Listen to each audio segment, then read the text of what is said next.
Vida de Jorge Federico Händel, tomado de La Gran Música. Texto de Carlo Bologna, asesoría técnica y supervisión Enrique Franco y Tomás Marco. Lectura de Eduardo Figueroa.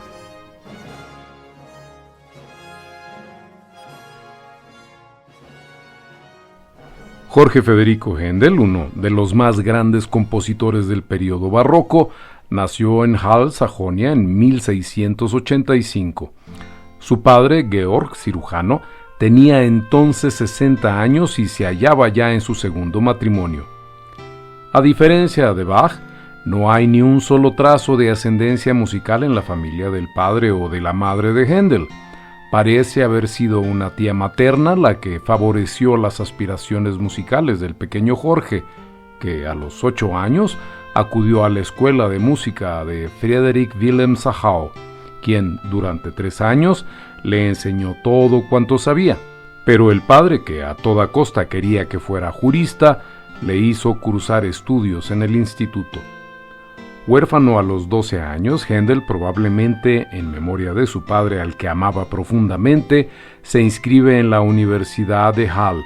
Entretanto, Sachau, organista en la Liebfrauenkirche, había considerado cumplido su encargo de profesor y, con toda probabilidad, Händel continuó solo los estudios musicales mientras frecuentaba el primer curso universitario.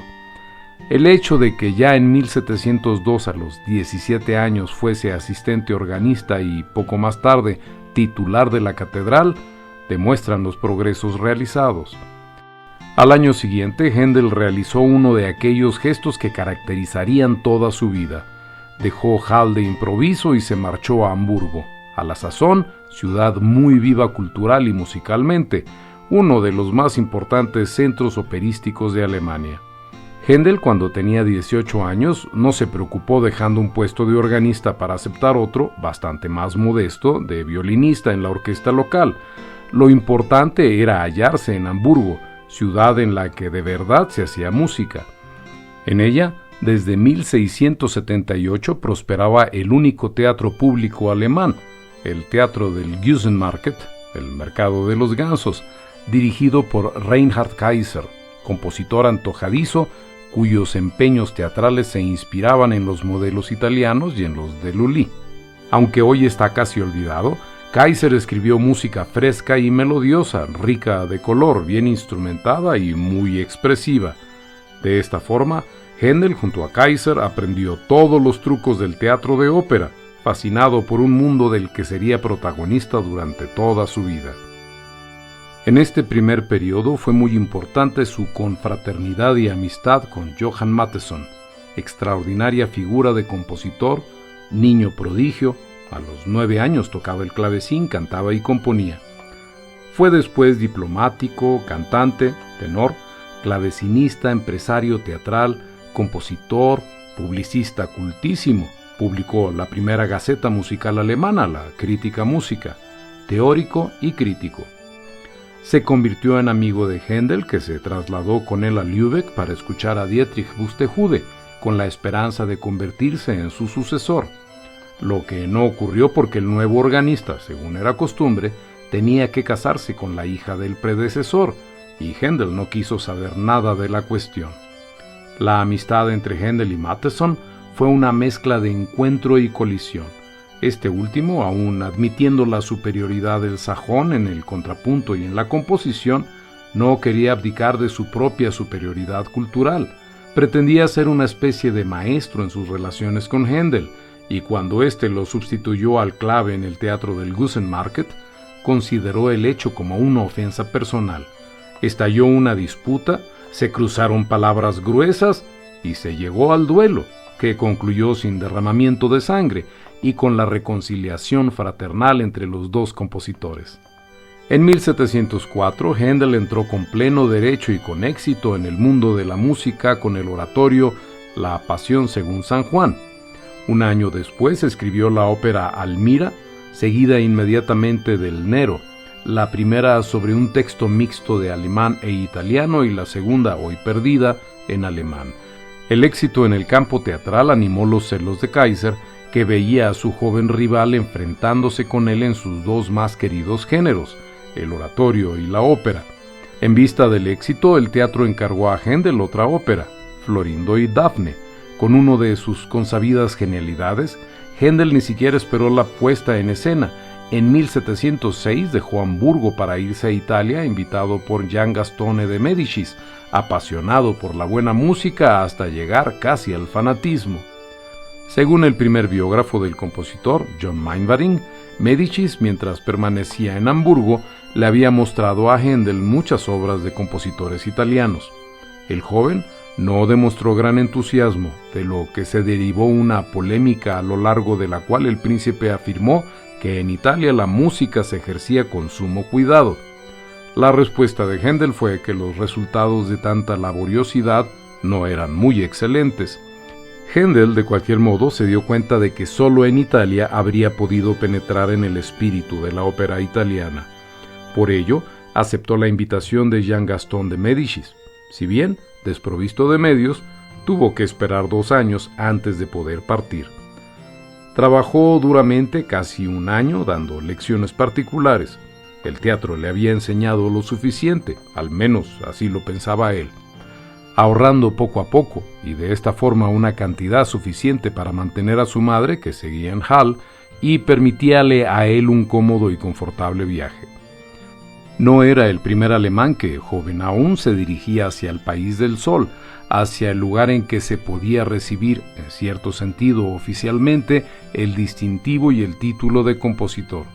Aparte de Bach, que nunca se movió de los confines de su nación, aunque hizo acudir a su casa a los italianos a través del incansable estudio de sus obras, no pocos han sido los compositores que descendieron del norte hacia Italia. Autores como Hans Leo Hassler y Heinrich Schütz habían acudido a Venecia a la escuela de los 2 Gabrieli, el primero con Andrea y el segundo con Giovanni. Después, hacia finales del 600, al formarse una más sentida conciencia musical alemana, los viajes de aprendizaje disminuyeron, aunque el prestigio que el ambiente italiano ejercía sobre los alemanes permanecía intacto. En 1706, Händel pasó a Venecia. Después, como era previsible, se estableció en Florencia, donde los 2 polos de la música, sagrada y teatral, se centraban. El primero en Cosimo III y el segundo en su hijo Fernando, verdadero mecenas, amigo de compositores como Giacomo Antonio Perti y Alessandro Scarlatti. Fernando de Médicis se había hecho construir un teatro en su villa de Patrolino, en el que vivía rodeado de artistas de todos los géneros. Cosimo III, en cambio, prefería la música sacra. Al parecer, en la misma Florencia, Händel obtuvo el encargo de componer una ópera, El Rodrigo, parcialmente perdida. A todos les pareció que recibía un favor extraordinario, considerada la edad del sajón, como ya mucha gente llamaba a Händel. Al igual que ocurriera en Hamburgo, Händel dejó Florencia antes de la representación del Rodrigo y se fue a Roma, ciudad a la que le habían enviado los mismos Médicis. Allí era cardenal un hermano de Cosimo III, Giovanni Francesco Maria, personaje influyente que podía ayudar al compositor alemán. En el diario de Valesio se puede leer: ha llegado a esta ciudad un sajón, excelente intérprete del clavecín y compositor de música, que ha hecho gala de sus virtudes al tocar el órgano en la iglesia de San Juan, ante el estupor de todo el mundo. Era el 14 de enero de 1707.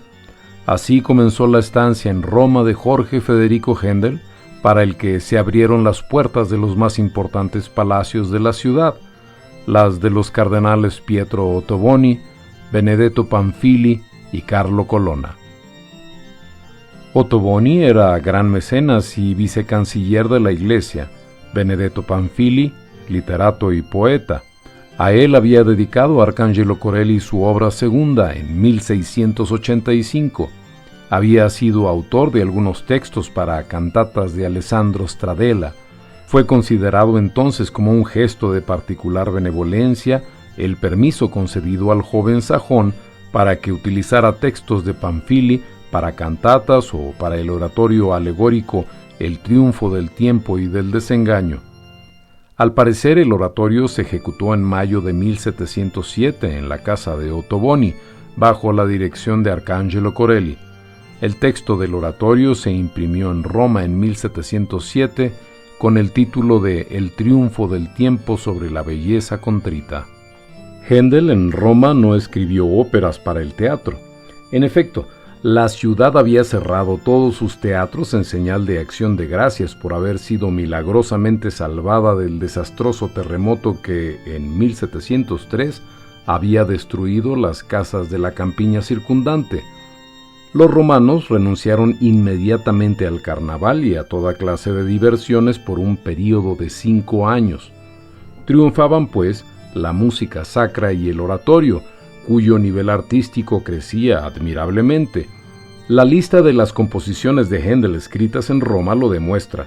Se trata de un rico catálogo de salmos y de cantatas por una parte, y por la otra, de música vocal no teatral, serenatas y cantatas, dúos y tercetos que se interpretaban en los salones de los palacios de los cardenales y de los príncipes. Händel se encontraba más a sus anchas en Roma que en Venecia o en Florencia. La ciudad era en aquel tiempo la meca de la música, y en ella se alojaban compositores como Bernardo Pasquini, Arcangelo Corelli y Alejandro Scarlatti. Un informador de los Médicis, Annibale Merlini, en septiembre de 1707, escribe a Fernando diciendo haber escuchado a un muchacho de 12 años tocar bastante bien el archilaúd, y que el famoso sajón que lo ha oído en casa Ottoboni y en casa Colonna tocó con él una y otra vez. Händel se hallaba ya en la cresta de la ola, a pesar de la presencia de tantos compositores consagrados, y trabajó intensamente, razón por la que se han conservado muchos autógrafos y copias de este período. A comienzos de 1708, Händel figuraba en el libro de pagos del marqués Francesco Maria Ruspoli, que albergó al compositor por algún tiempo. En el registro de la casa, con fecha 18 de marzo, se contabilizaban 80 bayocos, una moneda del antiguo Estado Pontificio, invertidos por transportes y fletes de una cama y cobertores de tela para Monsú-Händel. En el día de Pascua del ya citado diario de Valesio viene escrito: esta noche el marqués Ruspoli dio en el Palacio Bonelli de los Santos Apóstoles un bellísimo oratorio en música, habiendo construido en el salón un bien ornamentado teatro para el auditorio. Acudieron muchos nobles y algunos prelados.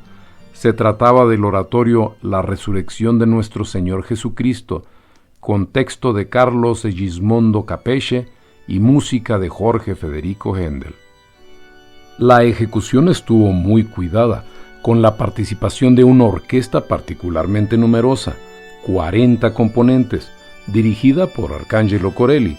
Este oratorio es interesante también desde el punto de vista del texto, porque el relato evangélico se desarrolla a manera de melodrama, con diálogos entre el ángel, Lucifer, Magdalena, Cleofás y Juan.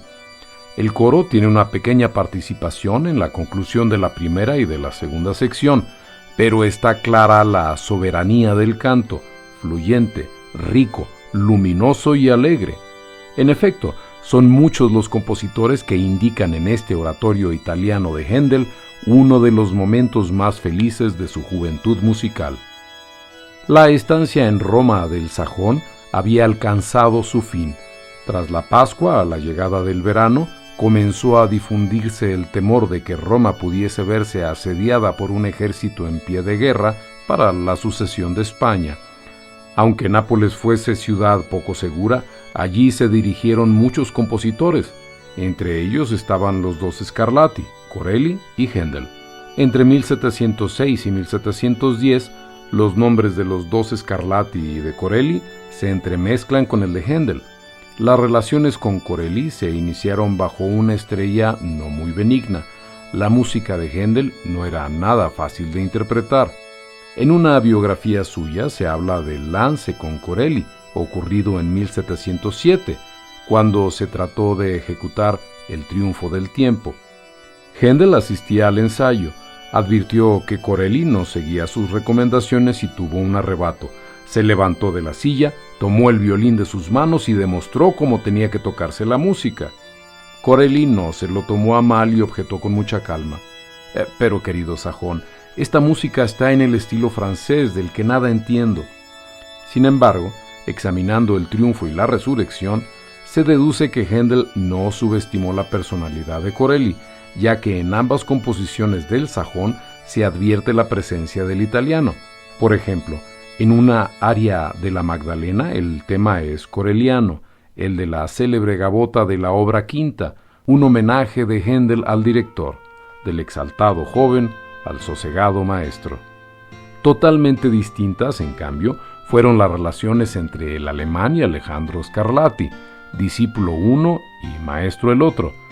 Händel y Scarlatti vivieron al menos durante 3 años en el mismo lugar y la influencia del compositor siciliano es evidente, tanto en el plano técnico como en el puramente estilístico.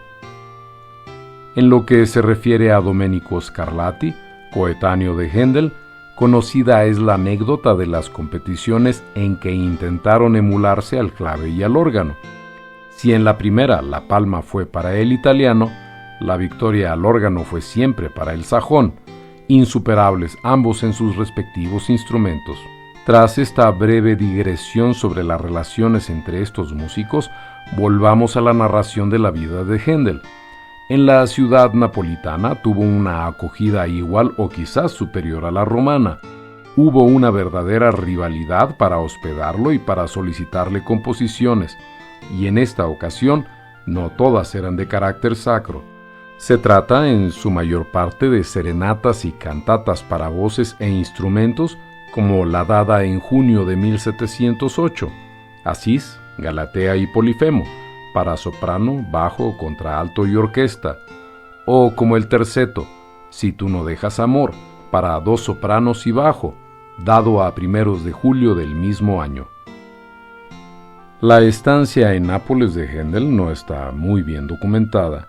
Se cree que regresó a Roma en 1709, y sabemos que este año encontró a Agostino Stefani, por aquella época maestro de capilla en Hannover, compositor y diplomático, músico insigne y hombre de vasta cultura.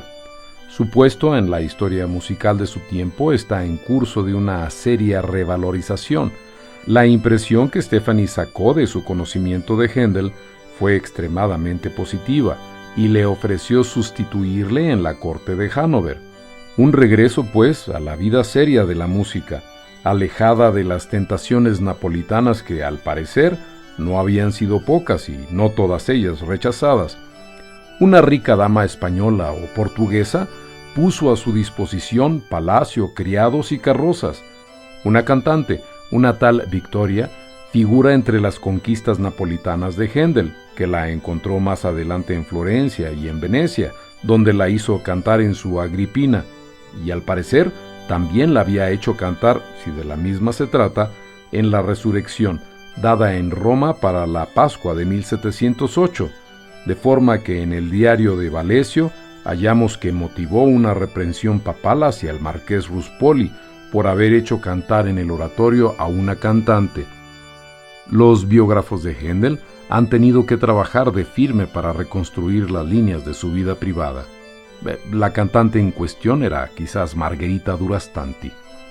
En 1703, el Papa Clemente XI había confirmado el no del Papa Inocencio XI a que las mujeres participasen en las ejecuciones musicales públicas. Si la cantante era la Durastanti, como resulta probable, Händel no se olvidó de ella. Cuando en Londres en 1720 se convierte en empresario de la ópera italiana, la llamó a Inglaterra, pero habían pasado 12 años. La antigua amada se había casado y había engordado mucho, al extremo de suscitar comentarios a veces pesados por parte del público. Pero volvamos a Roma, donde el encuentro con Stefani, que regresaba de Alemania tras cumplir una de las numerosas misiones diplomáticas que le confiaba el Vaticano, resultaría sumamente importante para Händel. De Roma, pasando una breve temporada en Florencia, Händel llegó a Venecia en el otoño de 1708.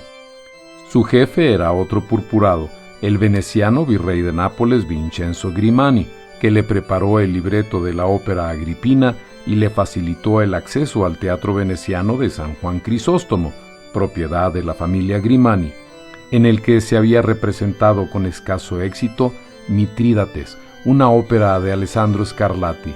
El día de San Esteban, el 26 de diciembre de 1709, se estrenó la Agripina de Händel.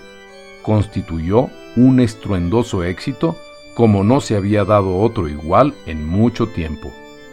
Los gritos constantes de ¡Viva el sajón!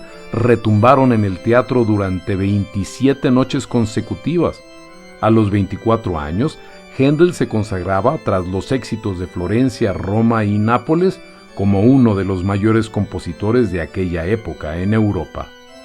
Ningún otro compositor, ni siquiera Lotti o Gasparini, habían obtenido jamás similar triunfo en Venecia.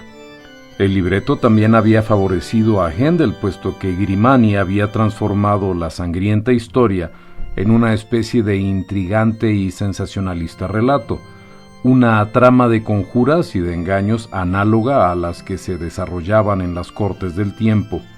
Un rey sin autoridad y una reina madre que quiere llevar al trono a su hijo recurriendo a todos los engaños posibles para alcanzar su propósito. Sin duda la trama era un hecho del día y Händel lo subrayó empleando una música de efecto inmediato que alternaba lo solemne y lo vivo con sabias dosis de emociones surgidas por la música. Händel había asimilado bien la lección vocal e instrumental de los dos Scarlatti, de Corelli y de Pasquini, y sin duda se había relacionado con músicos como Stradella, Carissimi, Bononcini. Se ha escrito con razón que aquella noche de diciembre, en el adornado teatro de San Juan Crisóstomo, se decidió verdaderamente el destino de Händel, quien, al poco tiempo, se había convertido en el máximo protector de la ópera italiana, transformándola en un hecho internacional. Antes de abandonar Italia en pos de Händel e iniciar con él un viaje casi siempre triunfal a través de Europa, mencionaremos un episodio italiano digno de ser contado, entresacado de su mayor y más importante biografía, la escrita por Mainwaring en 1760. Händel era de religión protestante, pero al llegar a Italia se introdujo en un ambiente católico que lo había acogido muy bien, ya que todo el mundo se dio cuenta del valor del joven compositor. En aquel tiempo Roma tenía la costumbre de imponer una especie de cuarentena a los huéspedes no católicos. Para Händel las cosas anduvieron de muy distinta forma. Sin embargo, algunos eclesiásticos pensaron que sería buena cosa que un hombre de tal calidad se convirtiera al catolicismo y, también, por considerar poco conveniente tratar con tantos miramientos a un protestante. La biografía nos muestra un Händel firme y decidido. Los argumentos teológicos y aquellos relativos a su carrera no tuvieron éxito y contestó que reformado había nacido y reformado quería morir. La tentativa, dice el biógrafo, fue poco secundada. La mayoría continuó apreciando a Händel por lo que valía y no por la religión que profesaba. Por lo demás, Corelli, el compositor del cardenal Ottoboni, había servido a Dios y a la religión solo con la música instrumental, sin escribir jamás para el culto. Händel, después, en su vida de compositor, demostró ampliamente ser un músico religiosamente universal, tanto como para auspiciar, a través de no pocos momentos de sus oratorios bíblicos, la unión de los cristianos. Händel fue un protestante extraño y resultaría interesante, si el espacio lo consintiera, examinar las composiciones del período italiano dedicadas al culto de la Virgen, especialmente Mujer que en el cielo, para soprano, coro mixto, instrumentos de cuerda y órgano, que en el manuscrito lleva la indicación terremoto en el día de la purificación de la Beatísima Virgen, recordando siempre aquel día que había inquietado a los romanos. Algunas composiciones marianas se han perdido, desgraciadamente, pero su Salve Regina para soprano, cuerdas y órgano es digna de las obras análogas de Alessandro Scarlatti y de Pergolesi. También campea un profundo sentido de la religión en la cantata El llanto de María, para voz sola, cuerdas y bajo continuo, verdadera diminuta pasión mariana para ser cantada ante el Santo Sepulcro, como viene escrita en la didástica del título. Tras este periodo en Roma, Händel dejó Italia, a la que volvió al menos otra vez en 1729, e hizo una breve peregrinación europea que le condujo primero a la corte de Hannover, donde estaba encargado del puesto de maestro de capilla. Después pasó a Düsseldorf y finalmente, por 2 veces, a Londres, antes de establecerse allí en 1715. La primera visita londinense aconteció a finales de 1710. Inglaterra vivía entonces en el recuerdo del gran Purcell. No había grandes compositores y estaban abiertas las puertas, sobre todo para los italianos. La carta de presentación de Händel en Londres fue el Rinaldo, su tercera ópera italiana, dado en el Queen's Theatre el 24 de febrero de 1711. Alcanzó un éxito parecido al obtenido con Agripina en Venecia. El público se le entregó totalmente. Algunas voces inglesas, incluso ilustres, se elevaron, como era costumbre, para satirizar al joven sajón que venía a darles la réplica. Las ejecuciones de Rinaldo continuaron durante algunos años y, además del triunfo personal que significó para Händel, son interesantísimas porque las coloraturas que el compositor improvisaba en el clavecín o que modulaban los cantantes dan una idea precisa del modo de improvisar en la ópera de la época. Tales coloraturas se hallan en la edición realizada bajo los cuidados de William Babel, el clavecinista de Händel. Tras un breve viaje a Hannover, Händel acudió de nuevo a Londres en 1712. En aquel año y en el sucesivo dio otras 2 óperas, Il Pastor Fidio, el Pastor Fiel, y Teseo. No pierde la ocasión de hacerse notar ante la reina Ana, para la que escribe una oda de cumpleaños, y el Utrecht Te Deum, en memoria de la feliz conclusión para Inglaterra de la Guerra de Sucesión Española. Ana murió en 1714, suceso no demasiado afortunado para Händel, y Jorge I se convierte en rey de Inglaterra, quien, siendo ya elector de Hannover, había tolerado mal el comportamiento del compositor hacia él y hacia su corte. Händel supo aprovecharse convenientemente de sus amistades londinenses, sobre todo de Lord Burlington primero y de Lord Bridge después, y al cabo de 2 años ya había conquistado la gracia del rey. En efecto, se trasladó a Alemania por encargo real a buscar cantantes para el King's Theatre, Teatro del Rey, del que ocupaba el puesto de Master of Orchestra, incumbencia que incluía la responsabilidad artística de los espectáculos. Así pues, el máximo empeño de Händel fue el melodrama. Su producción operística, realizada entre 1705 y 1741, comprende 39 o 40 óperas, según la clasificación, desde Nero a Deidamia. Resulta interesante la cuidada estadística del musicólogo alemán del 800 Friedrich Reisander, que ha contado las piezas vocales, 1150 arias solistas, 74 dúos, 6 tercetos y 3 cuartetos. Como puede verse, prevalece lo solista. Por lo demás, la individualidad de los cantantes dominaba el teatro del tiempo, dado el alto nivel de virtuosismo que habían alcanzado. Eran ellos verdaderamente los elementos fundamentales de la ópera. Compositores y libretistas no podían dejar de tener en cuenta su aportación porque la palabra en la ópera italiana del siglo XVIII era la que sugería la impostación musical. Los compositores, por lo tanto, prestaban suma atención a la distribución de las arias, basada en la capacidad del cantante y en su papel en la obra. Por ejemplo, en la ópera Agripina, Händel concede 7 arias a Agripina y Popea, 5 a Claudio Nerón y a Otón, 2 a Palas Atenea y Narciso, 1 a Lesbo y Juno. En el famoso Jerjes, donde hallamos la celebérrima aria Ombra mai fu, nunca hubo sombra, hoy conocidísima como el Largo de Händel, hay 7 arias para Jerjes y Romilda, 6 para Atlanta, Arsemeno y Amastro, 4 para Elviro y 2 para Ariodonte. De todo ello nace una perfecta simetría. Sería oportuno, al llegar a este punto, detenerse un momento en la vida londinense de Händel. Fue introducido en los círculos de la alta sociedad londinense, lo que tuvo para él una importancia decisiva por cuanto la vida musical de aquella época se desarrollaba mayormente en ambientes privados de la aristocracia, y los conciertos más importantes se organizaban solamente mediante suscripción. Otro factor que favoreció a Händel fue la presencia de un rey protestante, Jorge I.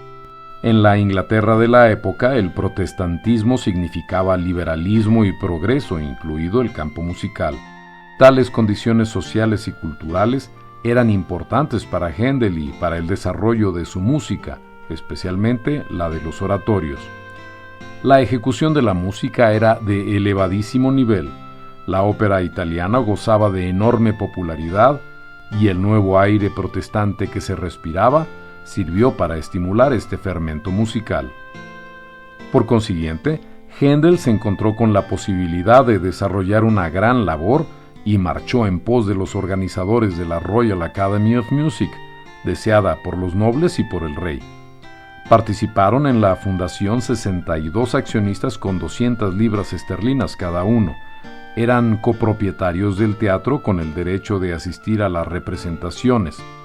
Händel, como ya hemos dicho, fue Master of Orchestra. Paolo Rolli y Nicola Haym, secretario y libretista. Nicola Heidegger, ex empresario, el que cuidaba de las preparaciones. Händel tenía que colaborar en la responsabilidad artística con otros dos italianos, Attilio Ariosti y Giovanni Bononcini. El primero, un bondadoso sacerdote; el segundo, un brillantísimo hombre de sociedad y compositor. Händel anduvo perfectamente de acuerdo con Ariosti, en tanto que con Bononcini se inició una rivalidad que, en los primeros momentos, perjudicó al sajón. Después Händel, hábilmente, presentó una ópera, Otón, escrita en el estilo de Bononcini, e inmediatamente después, el Julio César, de nuevo con su personalísimo estilo. Bononcini terminó siendo derrotado en esta pugna. El grandísimo éxito de Otón y de Julio César marcó el comienzo de otro fenómeno importante, tanto para la fama de Händel como para la historia de la música. Las obras de Händel venían publicadas por el editor John Walsh, en partitura, en trozos sueltos y también en reducciones para flauta solamente. Walsh publicó con gran oportunidad y en nuevas reediciones casi todas las obras de Händel, lo que demuestra la enorme popularidad del sajón y la gran demanda que existía de su música impresa. Las luchas y los infortunios teatrales de Händel no acabaron aún con su victoria sobre Bononcini. Parecía como si los cantantes se hubiesen propuesto hacer perder el sueño a Händel, a quien competía la responsabilidad de los contratos. En 1723 entró en escena la extraordinaria cantante Francesca Cuzzoni, soprano, desencadenando grandes entusiasmos. Cuando habían pasado algunos años, Händel vio que el interés del público disminuía. Contrató otra estrella, Faustina Bordoni, contraalto, futura esposa del compositor alemán Johann Adolf Haas. La confrontación entre las dos cantantes desencadenó una verdadera tempestad. El público se dividió en dos bandos. Las cantantes acabaron por llegar a las manos en el mismo escenario.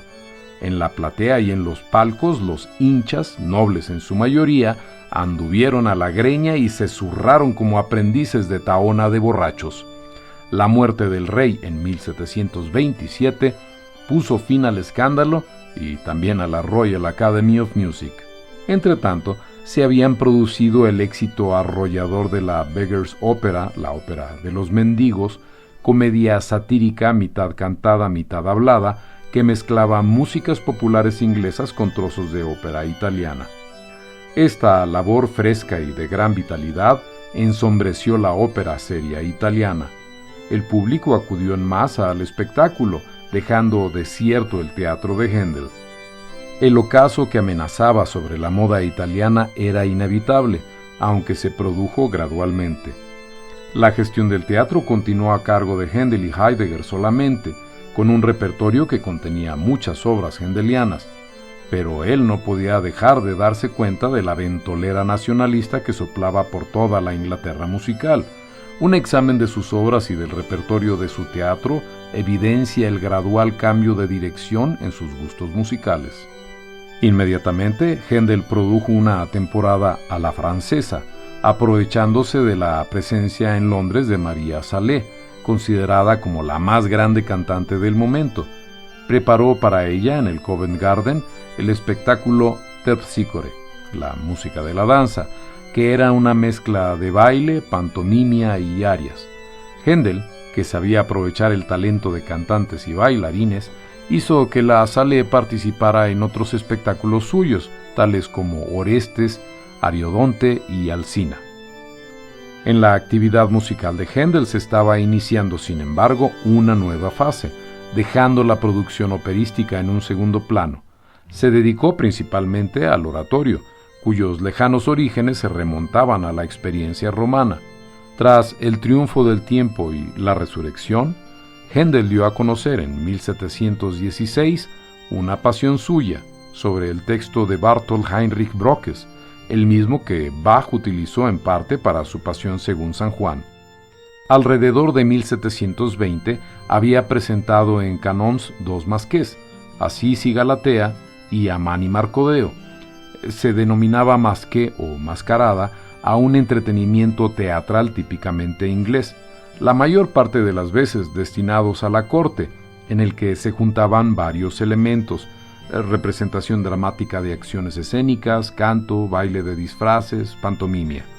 En general eran de tema mitológico o también semibíblico. Con la llegada de la ópera había sufrido una decadencia. Händel había comprendido de qué parte soplaba el viento, reelaboró su segunda mascarada, Amán y Marcodeo, transformándola hábilmente en Esther, oratorio o drama sacro en 3 actos que se representó en mayo de 1732 en el King's Theatre. Al año siguiente y en el mismo local estrenó Débora.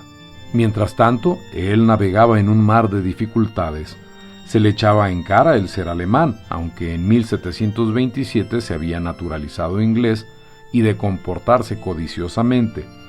Cuando, con motivo del estreno de Débora, excluyó del teatro a los abonados e hizo aumentar los precios, las sátiras le compararon al primer ministro Walpole, que había impuesto la impopular ley sobre el tabaco. Una parte de la nobleza formó un frente común contra él y fundó un nuevo teatro italiano, llamando a dirigirlo al gran Nicola Pórpora, napolitano que permaneció en Londres durante 3 años. Curiosamente, Pórpora fue el rival teatral en la ópera italiana de un hombre como Händel, que había sido en Inglaterra el mayor exponente de dicha ópera italiana. Las ejecuciones del teatro de Pórpora, espléndidamente preparadas y perfectamente cantadas, gozaron de un grandísimo éxito, al extremo de que no pocos cantantes se pasaron del teatro de Händel al del napolitano. Con el paso del tiempo, la disposición de Händel hacia los compromisos y hacia las decisiones diplomáticas fue cada vez menor. No soportaba la mediocridad, la imprecisión, la insuficiente adhesión a los empeños artísticos. Tenía clara conciencia del propio valor, acompañada de una impaciencia, una brusquedad en las maneras que le procuró más de un enemigo, pero sus irritaciones se equilibraban con su generosidad.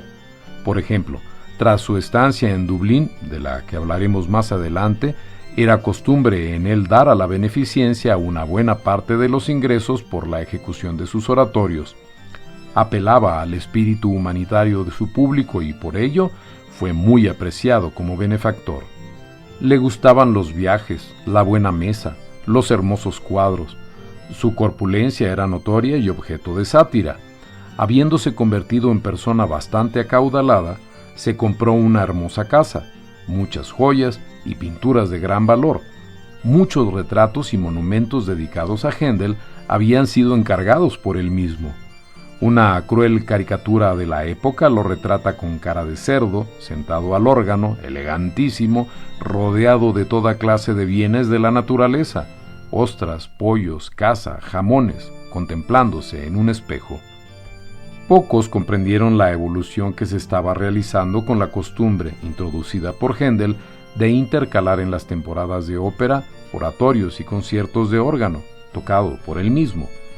En el citado año de Débora, dio el oratorio Atalía, y en 1737 la segunda versión del oratorio romano El triunfo del tiempo y el oratorio cantata Alexander Feast, Banquete de Alejandro.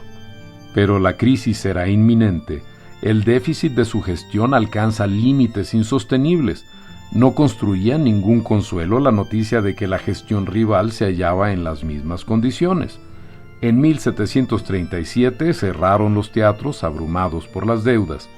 Händel sufrió un derrame cerebral, su enorme cuerpo quedó paralizado en su mitad y obscurecida su inteligencia. En este estado se le trasladó a Aachen, la antigua Aquisgrán, para unas curas termales. Era evidentemente un hombre de hierro. Logró recuperar la salud en breve tiempo y regresó a Londres lleno de entusiasmo. Escribió el máximo homenaje a su amiga la reina Carolina, el gran Funeral Anthem y 2 espléndidos oratorios, Saúl e Israel en Egipto, todo ello en 1738. Se habló de un milagro, ya que parecía que la trombosis no solo no lo había dañado, sino que lo había mejorado. En los 4 años sucesivos pergeña la mayor parte de admirables obras instrumentales, se convierte de nuevo en empresario de ópera, escribe la Oda a Santa Cecilia y compone un oratorio cantata, el alegre, el pensador, el moderado, sobre textos del máximo poeta John Milton y de Charles Jennens. Cerrarán su carrera operística Himeneo y Daidamia, pero sin éxito. Händel sufrió tal contrariedad que pensó abandonar la isla que tanta fama le había dado hasta entonces.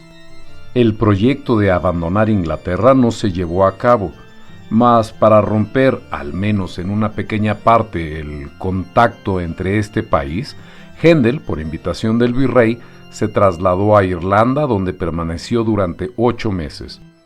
Fue un período de gran importancia porque vio el nacimiento de una de las mayores obras maestras de toda la historia de la música, el Mesías. Este oratorio, como ya hemos dicho, venía precedido de otras 2 grandes composiciones bíblicas, el Saúl e Israel en Egipto, el primero con texto de Jennens y el segundo con textos de las Sagradas Escrituras. En ambos el estilo oscilaba entre lo tradicional eclesiástico inglés y lo operístico, con el coro en un plano absolutamente preponderante, empeñado a menudo en arrebatadoras estructuras polifónicas.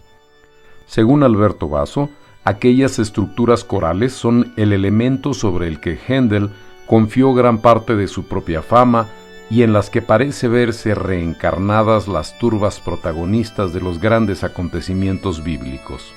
Todo estaba preparado, por decirlo así, para que naciera el Mesías. El texto, una vez más, fue de Charles Jennens, que recurrió a trozos de la Biblia y a textos del Prayer Book, libro de plegarias, dividiendo el gran oratorio en 3 partes: el advenimiento de Cristo, la redención, el cristianismo en el mundo. No fue, pues, un puro y simple relato sacro ligado a la Biblia, como era la costumbre, sino un fresco poliforme que, de la narración contingente, pasó a examinar el futuro del cristianismo, su desarrollo en el mundo, la evolución de la idea cristiana entre los hombres. El oratorio se divide de esta forma: 16 arias, un dúo o 8 recitativos acompañados, 21 coros, una sinfonía pastoral que comenta la Noche Santa de Belén y una obertura al estilo francés que inicia el oratorio. En la práctica, el Mesías es una inmensa cantata, más próxima al estilo inglés del anthem, himno, que al alemán, considerando que el recitativo seco, es decir, el recitativo acompañado solo del clave, está presente en escasas ocasiones. En las Pasiones de Bach, el oyente se ve guiado por el evangelista a lo largo de todo el doloroso camino de Jesús. Händel no recurre al narrador que desarrolla las vicisitudes del asunto cara a los oyentes. Para él, la historia era conocida de todos y no había necesidad de contarla de nuevo. Por el contrario, era necesario dar, a través de la interpretación musical de las palabras, mayor peso a la validez, al significado, a la moral de la historia. No hay diálogo, no hay intercambio de opiniones ni la presencia física de personajes bíblicos. Hay en cambio un discurso global y total sobre el significado del cristianismo. Händel, bajo el impulso de la inspiración, escribió esta labor colosal en solo 3 semanas. El Mesías no tenía una finalidad litúrgica. Construido en forma libre de concierto, se aproximaba a las antiguas cantatas y a los oratorios navideños alemanes. Junto a áreas de carácter contemplativo se hallan presentes trozos corales que representan la voz de la comunidad cristiana. El más famoso coro es el Aleluya. Durante la primera ejecución en Inglaterra, el rey y con él todo el público se sintió tan conmovido por la potencia y solemnidad de este coro que se levantó espontáneamente y permaneció en pie para escucharlo entero. Händel se sintió satisfecho de la ejecución de Dublín, que tuvo un éxito extraordinario, satisfecho de los solistas, del coro, de la orquesta. El público irlandés, más sensible que el inglés ante el hecho religioso, acogió la obra con conmoción y entusiasmo. Pero así también en Inglaterra el Mesías se convirtió pronto en una obra del dominio público, entrando inmediatamente en la leyenda. Sus posibilidades vocales, orquestales y corales se ampliaron, a veces desmedidamente, contrariando las precisas indicaciones del compositor. Ya en 1784, en la abadía de Westminster, Joan Bates dirige el Mesías con 274 cantantes y 254 instrumentistas.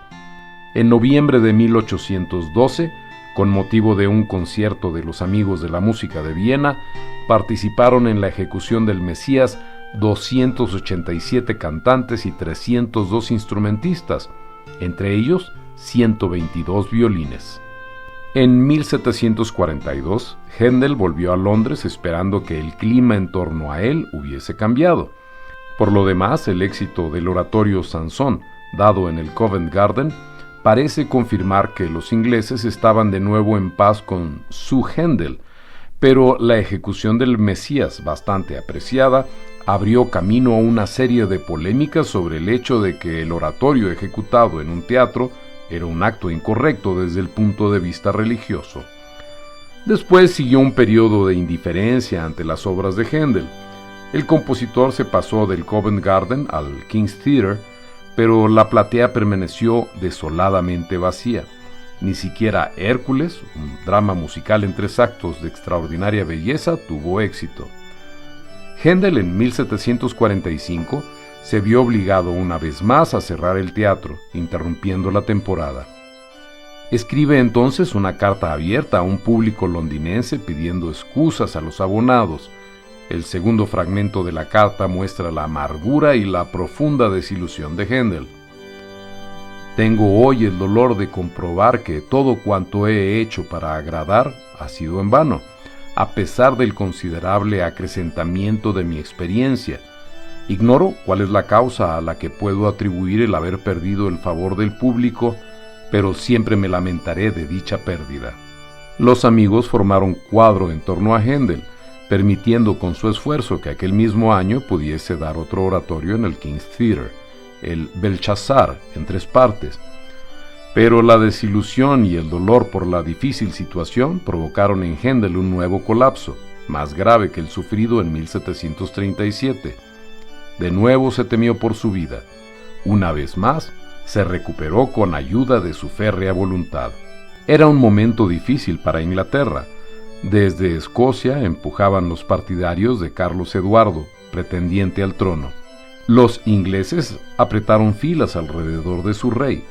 Händel, olvidándolo todo, participó del patriotismo que inflamaba Londres principalmente.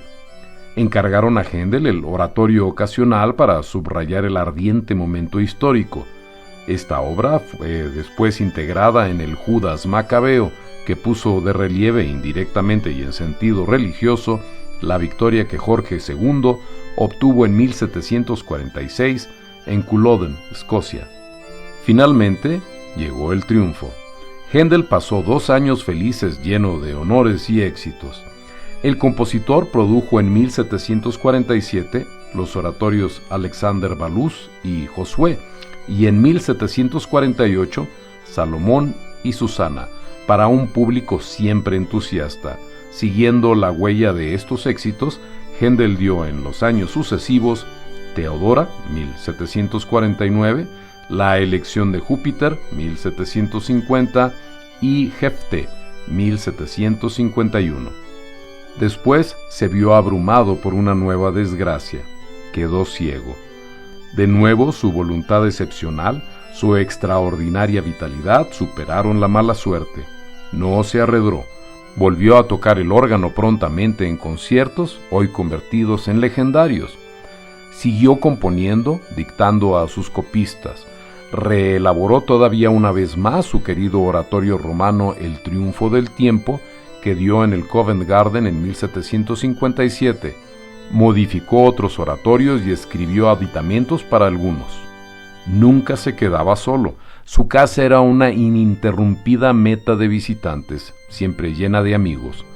Un día de abril de 1759, a los 74 años, Händel asistió por última vez a su Mesías, ahora ya consagrado como obra maestra queridísima y aclamadísima. Poco después, hubo de guardar cama. Tuvo una agonía quieta y tranquila, muriendo en serenidad y sin dolor el 13 de abril. Pasada una semana, fue sepultado en la abadía de Westminster. El 21 de abril, un periódico publicó un epitafio al cuidado de un amigo o admirador desconocido. Aquí reposan los restos de Jorge Federico Händel, el más excelente músico de todos los tiempos, cuyas composiciones fueron un lenguaje del sentimiento más que meros sonidos, y que superó el poder de las palabras en la expresión de las diversas pasiones del corazón humano. Junto a su féretro se agolpó, cabe afirmarlo, todo Londres, una inmensa multitud que acudía a honrar al autor del Mesías.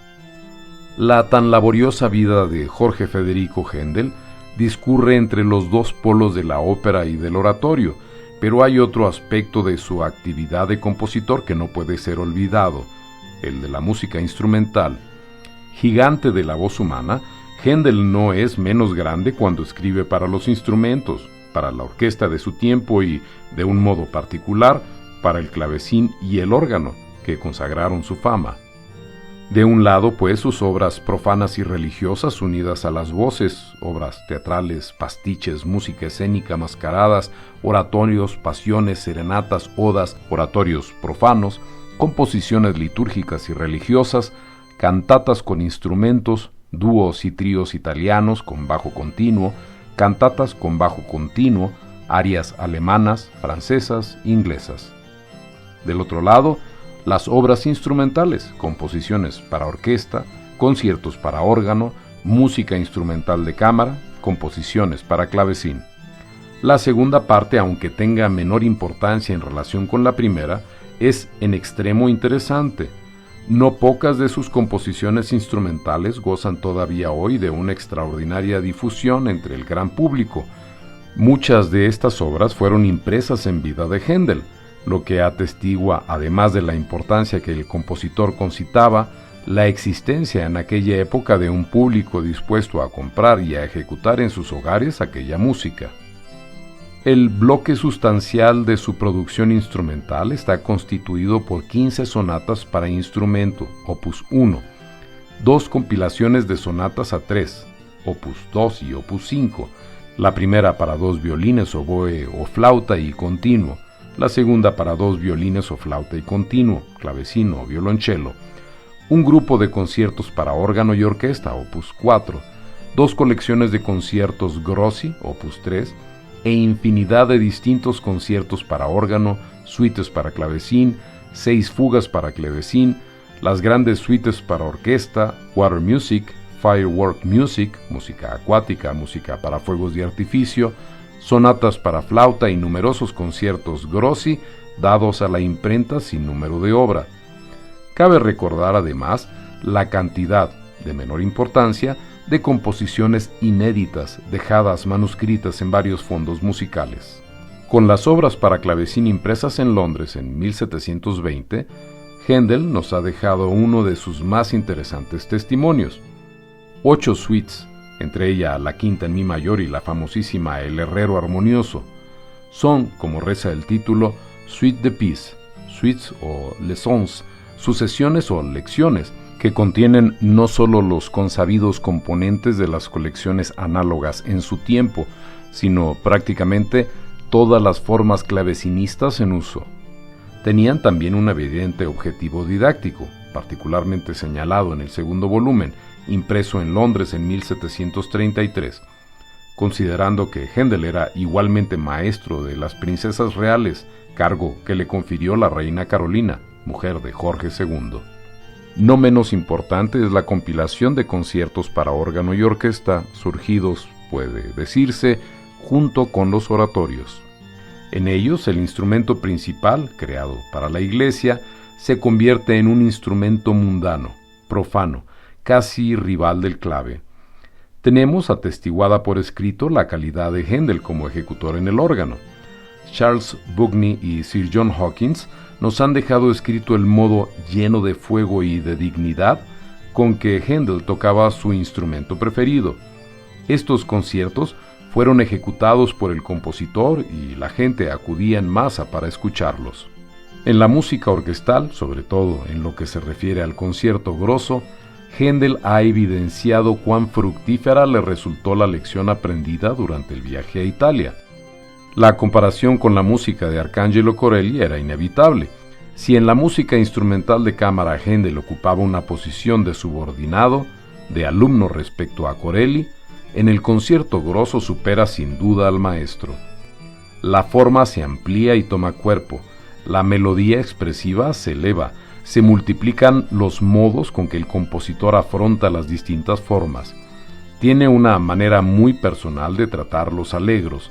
Hay una gran variedad expresiva en cada uno de los movimientos, tono solemne en las oberturas, canto líricamente intenso en los tiempos lentos, espíritu vivo en las danzas, balanceante melodía en las sicilianas.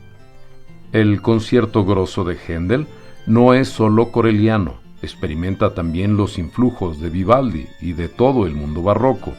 Se ha escrito que Händel no vacilaba en apoderarse del pensamiento de los otros, a veces descaradamente, para hacerlo suyo. Se llegó a hablar sin más de plagio. Cierto que en su obra las sugerencias son evidentes, pero si se establecen las debidas comparaciones, el problema desaparece. Inevitablemente, la comparación entre la obra de Händel y la de sus atracados no se sostiene. Por ello, en 1910 el francés Romain Rolland podía escribir: «Todo cuanto toca Händel lo hace suyo». En 1732 o en 1733, Händel dio a la imprenta la célebre suite orquestal Water Music, música acuática, compuesta entre 1715 y 1717 por encargo del rey Jorge I para sus paseos en barca por el Támesis.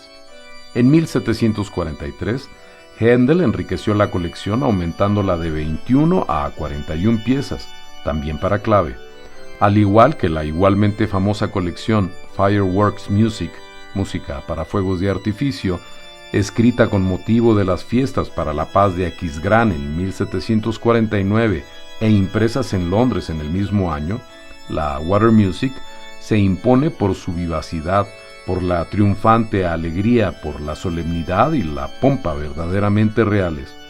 Son, claramente, composiciones para tocar al aire libre, en el río y en los parques, ya que en estos ámbitos, en esta amplitud y libertad, es donde logran exponer su mayor virtud. El eclipse sufrido por tantos, muchos decenios en el caso de Bach, Händel no lo experimentó jamás. Los genios que le siguieron le declararon genio. Haydn lo definió como el maestro de todos nosotros. Mozart lo amó profundamente, aunque violara su voluntad instrumental ampliando la orquesta del Mesías. Beethoven lo llamó el mayor compositor jamás visto. Recordémosle en su lecho de muerte hojeando las páginas de las obras de Händel. Mendelssohn, al crear sus oratorios Pablo y Elías, tenía la vista puesta en Händel. Schumann sostenía que Händel con su Israel había hecho una obra máxima. La verdad es que su mayor fama en el 800, cuando menos a nivel del gran público, la debió Händel a la música para clave y a algunas arias vocales hechas célebres clamorosamente, como aquel largo del Jerjes, protagonista y víctima a un tiempo de su belleza, ya que acabó transformándose en un trozo puramente orquestal, transcrito hasta el infinito, comparable al Ave María de Gounod sobre un preludio de Bach.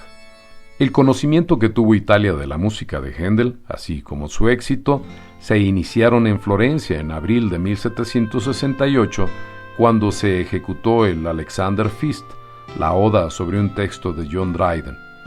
La interpretación florentina se dio en italiano con el título de Il convito di Alessandro y precedió en pocos meses al estreno del Mesías, acaecida el 6 de agosto del mismo año, siempre en Florencia, ciudad en que se repitió al año siguiente, en el sucesivo y en 1772. A pesar de su éxito, el Mesías no se tocaría en Roma hasta la segunda mitad del siglo XIX, ya que se dio en dicha ciudad en 1878 y junto con el Israel por iniciativa de Domenico Mustafà con la Sociedad Musical Romana. También Francia fue lenta en acoger el Mesías, que se ejecutó en París en forma íntegra solo en 1873.